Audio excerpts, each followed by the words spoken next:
ജെസ്റ്റൽ opticals, opposite TB hospital, Karivelippady, Kochi. South Iramalloor Kattamkuzhi Karunya Sparsham charitable society ലഹരി വിരുദ്ധ ദിനാചരണം സംഘടിപ്പിച്ചു. സ്വജീവിതത്തിൽ ശാന്തിയും സമാധാനവും കണ്ടെത്താൻ സഹജീവികൾക്ക് വേണ്ടി ജീവകാരുണ്യ സേവന പ്രവർത്തനങ്ങളെ ലഹരിയാക്കണമെന്ന കാരുണ്യ സ്പർശം ചാരിറ്റബിൾ സൊസൈറ്റി രക്ഷാധികാരി KM മുഹമ്മദ് റഫീഖ് പറഞ്ഞു. കഴിഞ്ഞ ഒരു വർഷം 2024 മാത്രം കണക്കാണ്. 2024 ആദ്യത്തെ 8 മാസത്തെ കണക്ക് പ്രകാരം 28,000-ഓളം കേസുകൾ ലഹരിയുമായി ബന്ധപ്പെട്ടുകൊണ്ടുള്ള കേസുകൾ, ക്രൈമുകൾ.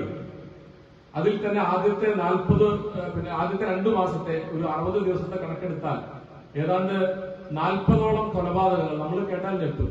നമ്മൾ ഓരോ ദിവസവും ഇങ്ങനെ പത്രങ്ങളും അതുപോലെ ചാനലുകളും ഒക്കെ ഇങ്ങനെ കണ്ട് മറിഞ്ഞു പോകുന്നത് കൊണ്ട് ഇതൊന്നും നമുക്ക് വലിയ ഗൗരവമുള്ള വാർത്തയല്ല. നമ്മുടെയൊക്കെ വീട്ടിൽ വരുന്ന പത്രത്തിൽ എല്ലാ ദിവസവും ലഹരിയുമായി ബന്ധപ്പെട്ടുള്ള.